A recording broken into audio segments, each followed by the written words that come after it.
सलामुन अलैकुम। 14 फरवरी 2025 को पाकिस्तान के army chief general Asim Munir और वज़ीर आला पंजाब मरीम नवाज़ ने ग्रीन पाकिस्तान इनिशिएटिव के तहत बड़े ज़रई मंसूबे का इफ्तिताह किया। इस इफ्तिताह के फ़ौरन बाद सिंध में एक तहलका मच गया।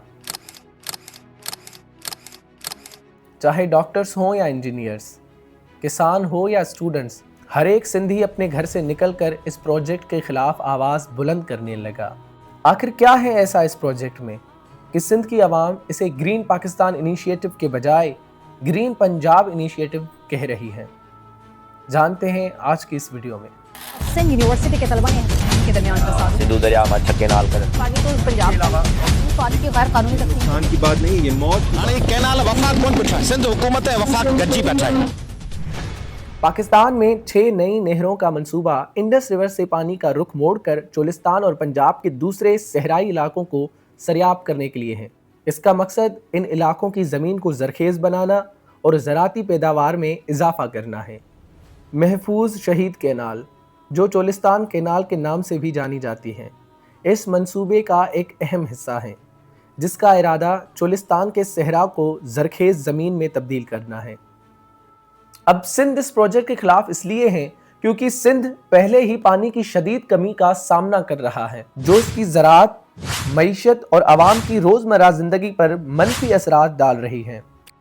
और अगर ये प्रोजेक्ट पंजाब में बन जाता है तो सिंध के लिए पानी का मसला मज़ीद बढ़ जाएगा। सिंध के एतराज़ को मज़ीद समझने के लिए हमें 1991 के वाटर एकॉर्ड को समझना ज़रूरी है।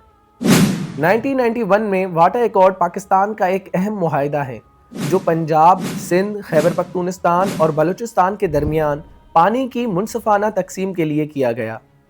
ये मुआहिदा 16 मार्च 1991 को प्राइम मिनिस्टर नवाज शरीफ की हुकूमत में काउंसिल ऑफ कॉमन इंटरेस्ट यानी CCI ने मंजूर किया। इस एग्रीमेंट के की फीचर्स ये थे। पहला, कि इंडस रिवर सिस्टम का टोटल अवेलेबल पानी 114.35 MAF यानी मिलियन एकड़ फीट माना गया। दूसरा, कि सूबों के दरमियान पानी की तकसीम कुछ इस तरह होगी कि पंजाब को 48.92%, सिंध को 42.65%, KP को 5.05% और बलूचिस्तान को तकरीबन 3.5% पानी मिलेगा। उसी दिन इरसा को भी बनाया गया, मतलब इंडस रिवर सिस्टम अथॉरिटी, जिसका काम ये होगा कि वो इस एग्रीमेंट को मॉनिटर, रेगुलेट और इम्प्लीमेंट करेगी। इस एग्रीमेंट के बाद सबको यही लगा कि अब पानी का मसला हल हो जाएगा, लेकिन इस एग्रीमेंट से कुछ खास फ़र्क नहीं पड़ा, क्योंकि सिंध और पंजाब का तनाज़ा वैसे का वैसा ही रहा। सिंध का कहना है कि पंजाब ज़्यादा पानी ले रहा है और मुआहिदा तोड़ रहा है। अगर हम फैक्ट्स और फिगर्स को देखें तो सिंध के एतराज़ बिल्कुल जायज़ हैं। अगर हम द नेशन की इस रिपोर्ट को देखें तो इसमें प्रोविजनल मिनिस्टर जाम खान शोरो ये बता रहे हैं कि सिंध को 2021 में अपने हिस्से से 22% पानी कम दिया गया, जिससे हज़ारों एकड़ पर मुश्तमिल फसल तबाह हो गई। टेरिटोरियल इंटीग्रिटी, ये नज़रिया इंटरनेशनल वाटर लॉज का हिस्सा है, जो पानी की बराबर तकसीम का कहता है। इस नज़रिए के मुताबिक जो इलाका डाउन स्ट्रीम है उसका भी पानी पर पूरा हक है, और अपस्ट्रीम इलाका पानी को बिना इजाज़त रोक नहीं सकता। अब बात करते हैं कि अगर ये कैनाल बन गए तो इसके फ़ायदे और नुकसानात क्या होंगे। इन 6 कैनाल्स के बनने की total cost 211 billion Pakistani rupees हैं, और एक्सपर्ट ये कह रहे हैं कि अगर ये 6 कैनाल्स बन गए तो इससे सिंध की 12 मिलियन एकड़ ज़मीन बंजर हो जाएगी।